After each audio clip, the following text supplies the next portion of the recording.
Hello, everyone. Blue Star Saber here once again to do another Star Wars The Bad Batch review. Season 3, Episode 4.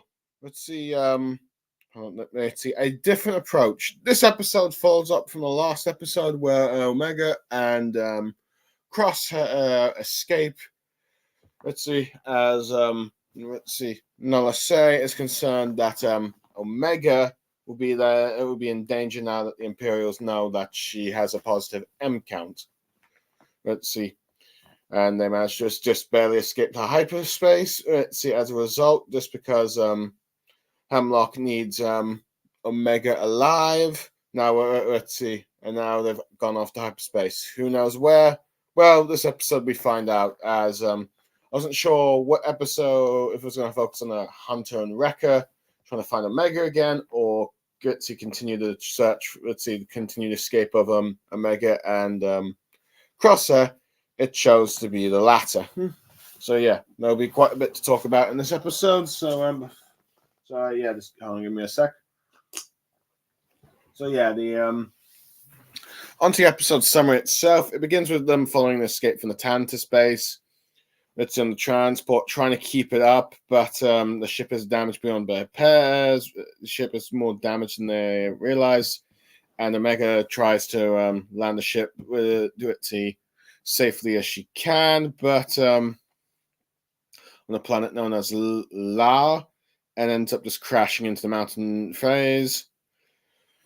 Let's see, with I think Crosshair having a few jabs at Omega's piloting skills. Let's see, Omega wants to try and get the coordinates from the shuttle to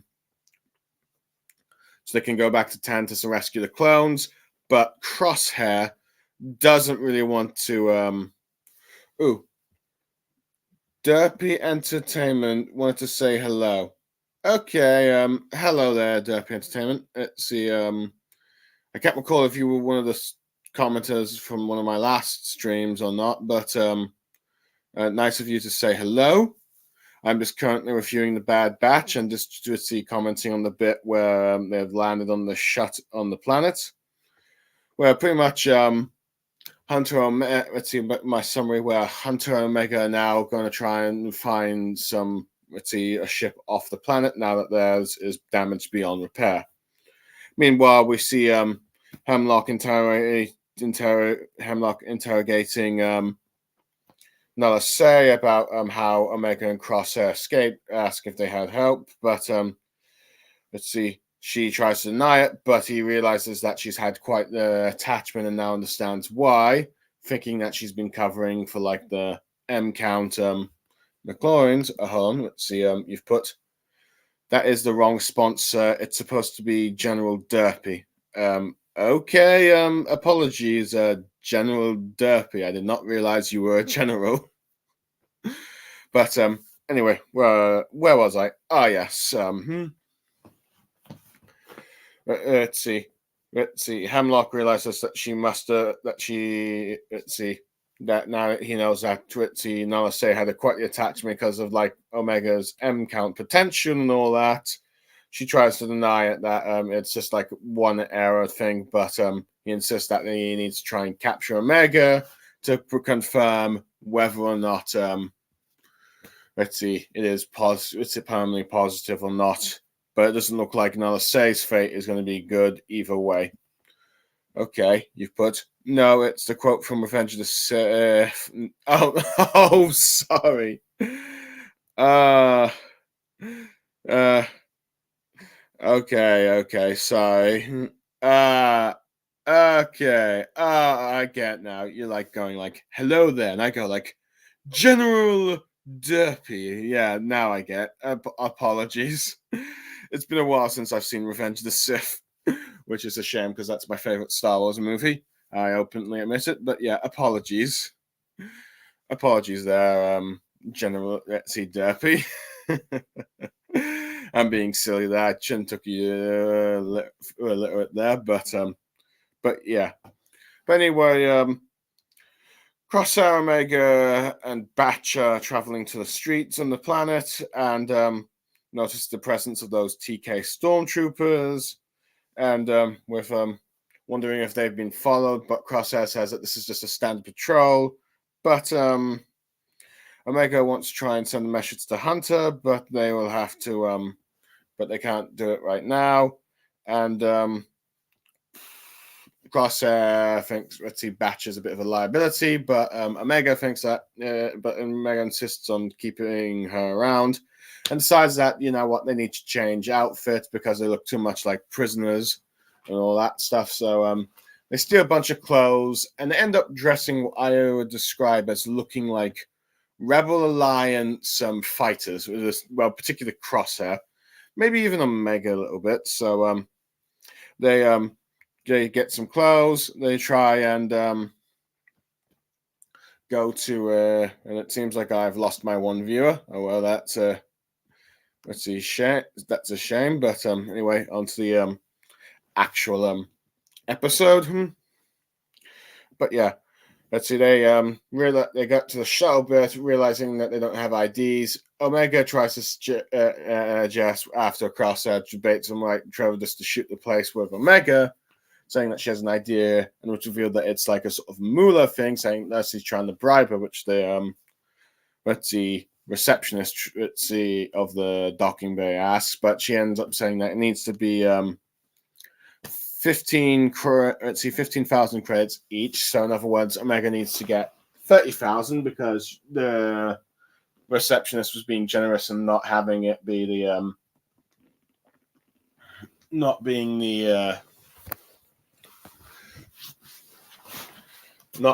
like Batcher being included in that. So but yeah, with Crosshair are actually getting annoyed about, okay, how enough are we going to get this kind of credits? It might just be better just to storm the place. But Omega says that she, well, granted they passed her like a little street young kid urchin, but who pays attention to them, which comes back later. But Omega seeing a cantina with like gambling there, with like some of the stormtroopers coming out, one of them holding coins, well, credits. She says she has an idea. They go in there. We see Trodai. Let's see, Trodausen winning in games. Omega eventually starts playing against him, and then starts winning quite a lot of games. But this is where an Imperial captain called Captain Man, who's wearing like a coat and all that stuff, while with a stormtrooper, and one stormtrooper was a sort of like coat-like thing, enters and gets a bit suspicious, though he takes a bribe from the droid, but talks about how Omega's drawing quite a lot of newcomers in and all that stuff, gets Trandoshan to stay away. While while this is going down, 2 Imperial pilots manage to spot the crash shuttle. Ritzy trying to inform the captain as he's playing against Omega, forcing her to get Batcher to go outside, while he ends up losing the game, but ends up trying to swindle back some of his credits about how gambling's illegal and just like a fine of 10,000 credits. Omega, at the very least, manages to keep at least 35,000 afterwards, so they at least have a little bit more extra. So we have that. Let's see, Crosshair getting a bit more fed up with like all these fines and people trying to swindle them out of credits because he wants to leave as soon as possible. But as he and Omega leave the Ritzy Cantina, they realize that Batch is gone. The little kid tries to bribe him out of 10,000 credits, but Hunter's losing his patience, so he goes like 5. So now they're down to 30,000. And they've learned that, the Imperial captain has pretty much taken Batcher. Omega wants to go save him, but save her, but Crosshair doesn't want to go that and just leave the planet. But Omega just like saying like fine and just gives him the credit, saying that she's going to save Batcher herself.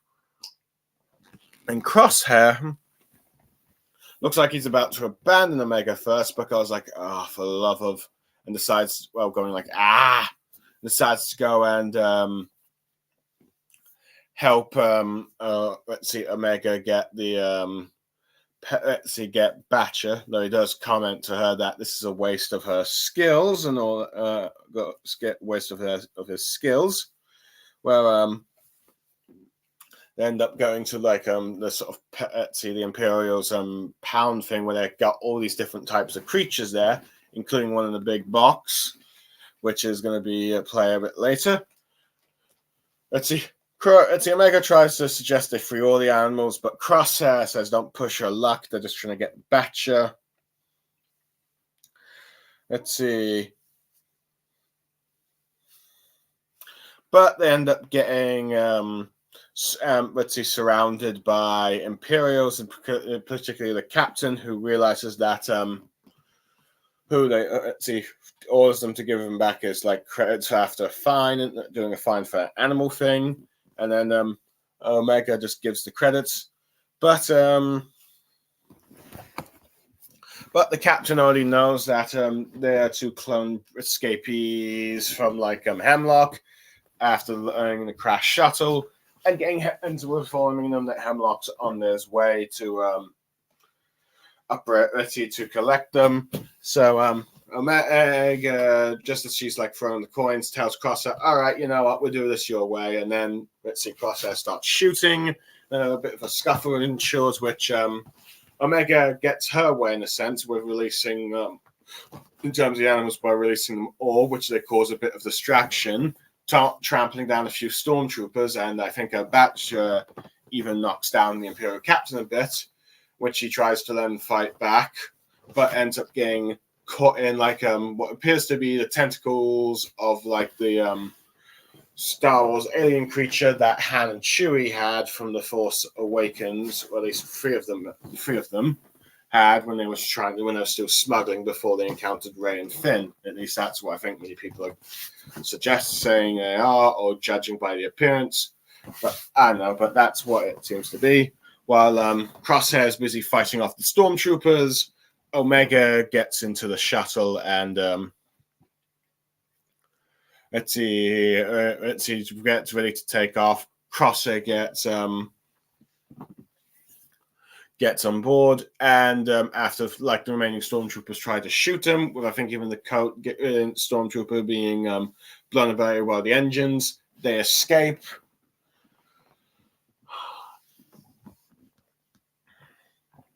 And which, when traveling the hyperspace, Crosshair does try to warn on.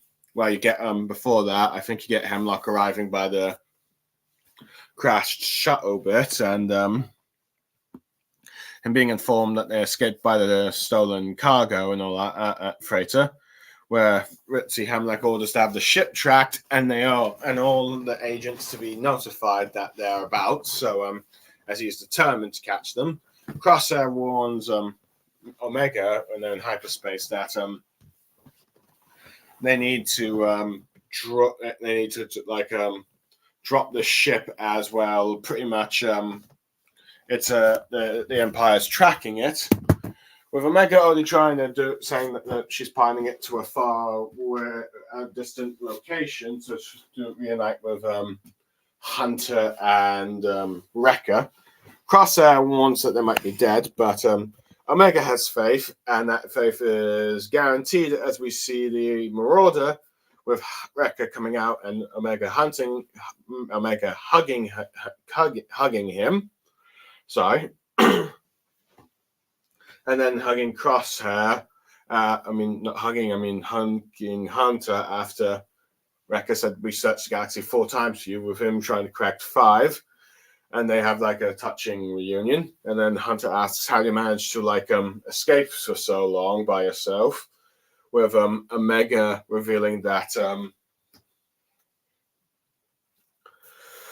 she had help, as Crosshair gets out from the ship, which causes tension as Wrecker and Hunter are seeing Crosshair for the first time since Kamino. Omega can tell that there's tension just by the way they're looking, as the former member of the Bad Batch has reunited with his squad, but nothing's like the same as it was. So yeah, that's the end of the episode. Anyway, overall thoughts. Okay, I'm gonna be honest. I pretty much figured. I thought.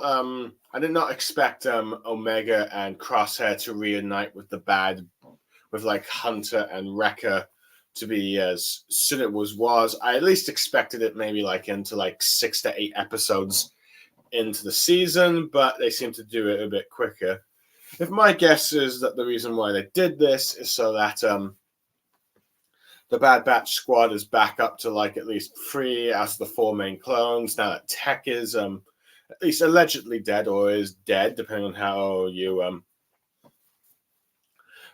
discuss and believe in the Star Wars fandom. But at the very least, let's see, just to have that members, just to have the members up, so at least it's not just Wrecker and let's see, Hunter doing all the fighting. You've got someone else to also help out. So there's that. Though granted, because at least not quite the same as let's see, Omega just helping them there because she's still just like a kid pretty much. So yeah, you have that. So but at the very least, let's see Crosshair being here early, you get a chance of much more bits of tension with the aftermath of Crosshair's betrayal and all that stuff, as well as Tech's death and how that might impact the group. I can definitely see Wrecker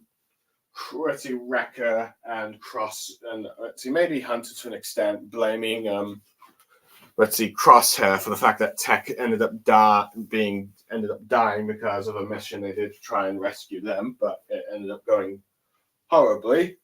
But either way, and also the fact that Tech is gone, the more rational one that could probably stop maybe Wrecker and Crosshair from fighting, kind of like what happened in Kamino, is also now dead. So there'll be a lot more tension, especially between Wrecker and Crosshair, who Crosshair, of course, took Wrecker took Crosshair's betrayal the hardest. So yeah, I like that. Anyway, let's see. Other than that, I do like the interactions between Omega and Crosshair as episode ever since crashing and all that stuff, and they have that little banter back and forth. It's like Crosshair judging her piloting skills, and also a clash of like back and forth of like doing things Crosshair's way or doing things Omega's way.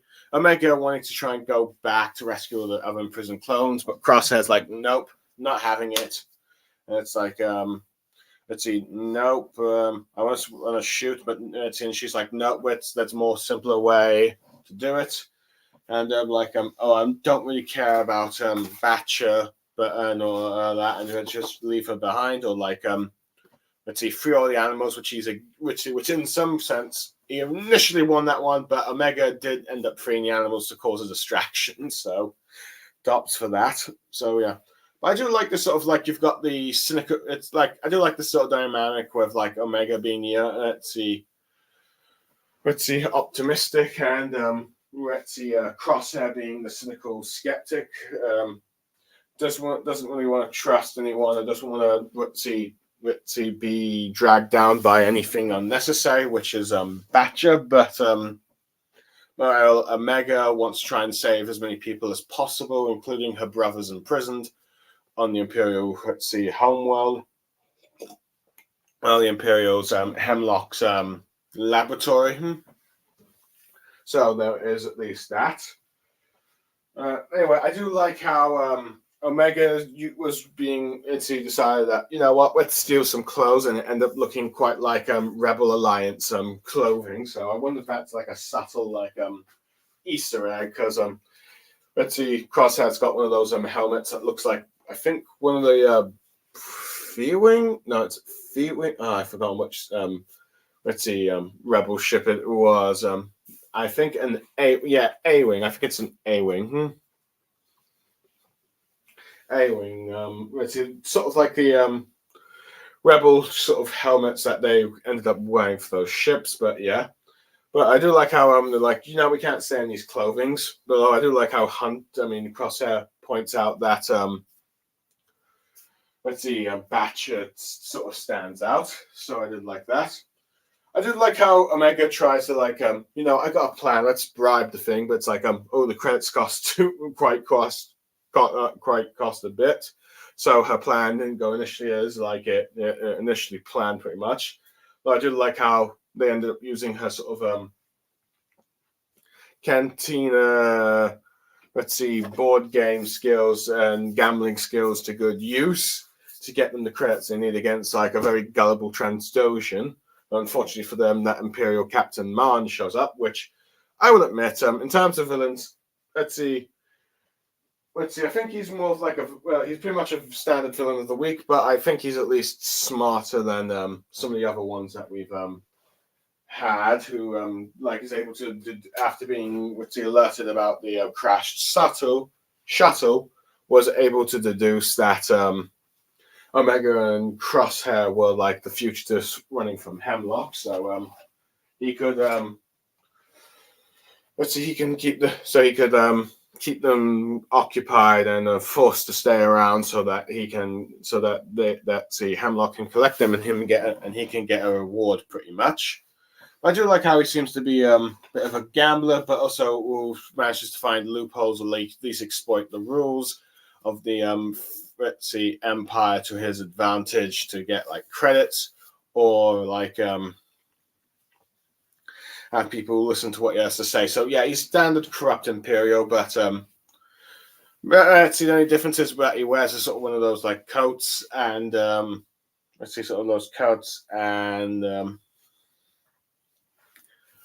I'm forgetting the last bit of what I was going to say.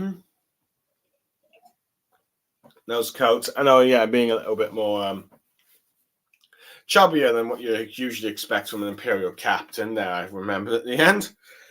But yeah, I do think it's like sort of fitting that he ends up getting devoured by like what appears to be the Force Awakens alien, which I'm not really against it and all that stuff. I know some people like saying, "Oh, this is member berries" kind of thing, but I think it's like fine. It's like you didn't even get to see the full creature, but you get the idea that it's probably that with like the tentacles and all that. So it was like nice to see, even if you didn't get to see it fully on the actual show. Though granted, I wonder if the show has the budget to do it, so that's why they just stuck with the tentacles and like the ship. But yeah. But I do like how when Omega and Crosshair surrounded, Omega's like, "Okay, Crosshair, we can do things your way." But even then, Omega does find a way to do what she wants and like freeing all the animals. And I do like the chaos they cause. So I do think that neither Crosshair or Omega got attacked by any of them is a bit plot convenience kind of situation, but it is what it is.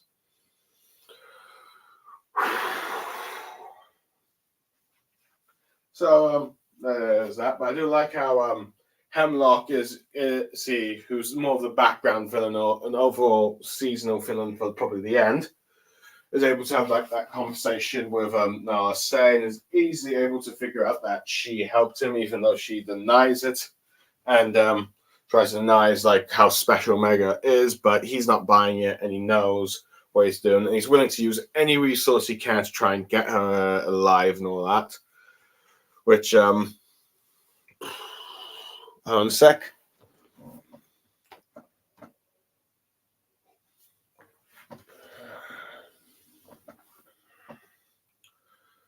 Let's see. Where was I? Let's see. He's able to do. See now. I say it's like all available resources that he can.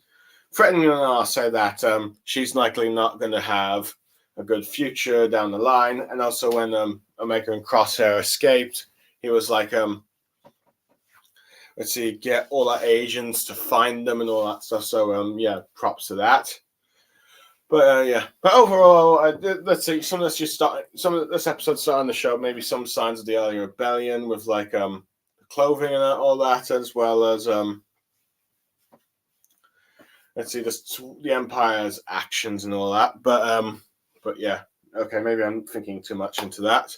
But anyway, I do like how Omega just hugs Wrecker first, and he's really like, we've been searching the planets for like the galaxy for 4 times now, with let's see, Hunter saying that it's 5. So it's like, I do like that little joke and humor between them. But yeah, but the real just see highlight is the fact that Crosshair is reunited with Hunter and Wrecker, and it's clearly going to cause some tension.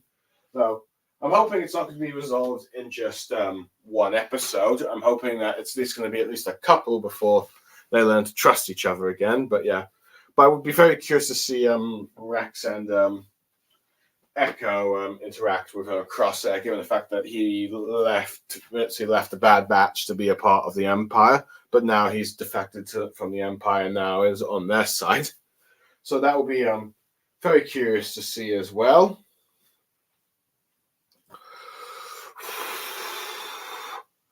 Overall, I'd say I'd give this episode like a 7 to 8 out of 10. On one hand, it's disappointing that there's some reuniting with the Bad Batch storyline isn't like another one or so episodes beforehand, but I am confident that they will give us quite a few. But I think they'll give us quite a lot to talk about in these upcoming episodes. So basically, like the banter between Omega and Crosshair, Hemlock being long-term villain. The Imperial captain was surprisingly confident, until he was like devoured by creatures, and of course, Omega's reunion with Hunter and Wrecker. I think it should still be like at least probably like a couple more decades at least, or at least when a new Avatar is about. I'm not sure whichever comes first, I guess. On a second. I kind of lost my train of thought there again, sorry. Oh, yeah. Let's see. I've forgotten again. Okay. Yes. I'm getting too tired now. Sorry, everyone. I'm just let's see. I'm just fainting. But yeah. Overall thoughts. The back and forth between Omega and Crosshair. Let's see, Hemlock being a bit of a background villain. The Imperial captain being a villain of the week and just trying to get as much credit as possible, but got like the his justice sets. Crosshair being just a bit more annoyed about Omega's plan and all those just demanding money. Omega interacting with that security guard, that was funny as well. So stuff like that I enjoyed, and even though okay, I've lost my train of thought again. Let's see that Imperial captain.